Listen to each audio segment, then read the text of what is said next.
Hello and welcome to my channel.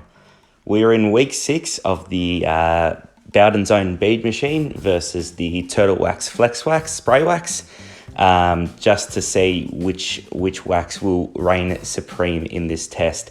So this is the bonnet or hood. As you can see, it's still quite clean. The reason is because we've had summer here in Victoria. It's been mid to early 30s all week this week, no rain. So it's not really been tested with any rain or hail or anything like that. However, the UV has been massive. So we've had indexes of 11s, and so yeah, the UV may have taken a toll on these waxes. So as per usual, we do our weekly wash of the bonnet, just to simulate a normal weekly wash. I will preface this video by saying this is probably the most interesting video of the series so far.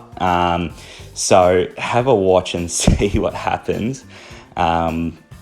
Usually by now I've done another video where I put 3 spray wax sealants to the test against each other.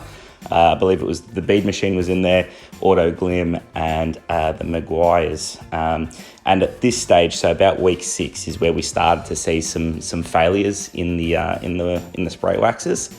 So I'm hoping that these 2 will hold up because they are a little bit more expensive. So this is the Bowdens Own Bead Machine. As you can see, it's actually gotten better. Crazily enough, I don't think I've ever seen this. A spray sealant has gotten better over time. Wow.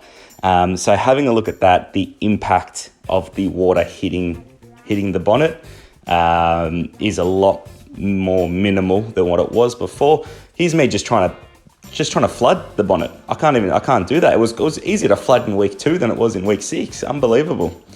So over to the Turtle Wax Flex Wax. As we can see, it's still shielding really nicely. Not as nice as it was in week 2, unlike the Bead Machine. However, still sheeting very nicely there. So now I'm just trying to flood the Turtle Wax Flex Wax. And again, not able to flood it. Probably a little bit easier to flood than the Bead Machine, however, not able to flood both.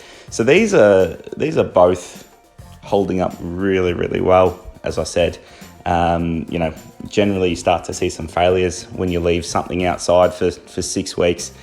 So just looking at the comparison between the 2.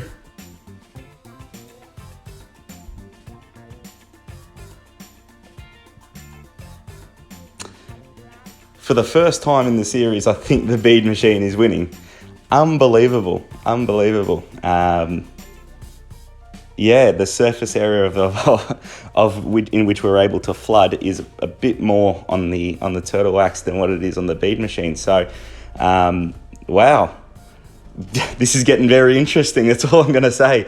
So again, thanks for watching. If you could please like, subscribe, and comment to the channel, that is much appreciated. Thanks again.